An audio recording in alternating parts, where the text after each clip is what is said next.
Thank you. Please turn my microphone on.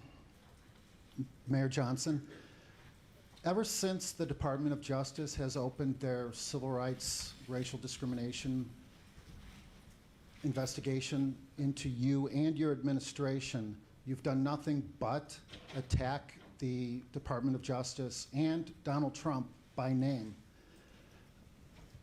including We need the question, otherwise we're going to have to keep going. Harmeed Dillon, the Assistant Sir, Attorney General, Sir, who in we're a going to recent need the interview question right said now. that your right, racial we're gonna keep moving. discrimination is an open and shut case. Yeah.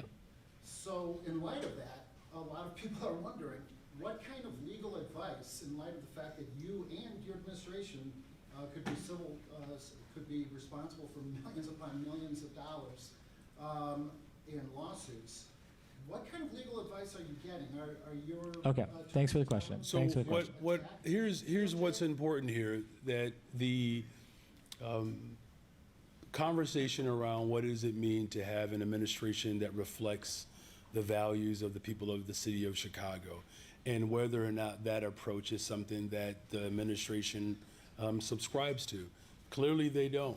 You know, we have the most competent, talented, loving, diverse administration. 64% of the administration is made up of women, and that there's value there. And you know, it certainly is different than, you know, the Trump's administration, right, where you have pro wrestlers and individuals who, quite frankly, should address their addiction to controlled substances. And as someone who is running a department that knows nothing about Department of Human Services, right? There's a degree of frustration that the American people are experiencing, simply because, you know, the Trump administration again is more interested in the country club than the country. You know, my administration speaks to the values of the people of this city and around the country. And as we continue to drive violence down in the city of Chicago, and as our investments continue to go up, it is proof positive that my administration not only reflects the values and the diversity and the competency of our city, but there are actual positive results that we can speak to. Last week I asked you about the racist rhetoric that you have used on the campaign trail and the racist policies, hiring policies that the city is currently being investigated for. You said you didn't answer the question, including All right, we need the question. about We're going to keep going to Tara. Robert Gomez. It's either now or we're going to keep moving, sir. You know, a lot of Chicagoans have said that Please ask the question. that they want this question answered. That's fine. Just ask the question. And you interrupting a question that real Chicagoans want to have I understand. Is Mr. Kelly, are you okay, sir? Just ask the question.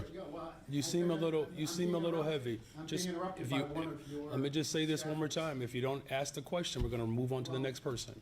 Ask the question. Go for it. A lot of Chicagoans, actually hundreds of thousands, if not millions of Chicagoans, have commented on my last video, want to know about, for example, the case of Robert Gomez, the River Walk restaurateur, who had his license yanked without any explanation, costing the city, by the way, $800,000. If you could go back to last week when I asked you this question, and before this DOJ and others are now investigating you got to this, ask your question, sir. would you answer the question? What is the question? The people of Chicago want to know why you are engaging in racist rhetoric and hiring practices. Yeah, thank you for that question, and I fundamentally oppose and reject the premise of your question. Thank you. We'll go to Tara very now. much. Thanks. Good morning, Mayor. Yes, it is. Let's shift to the Bears.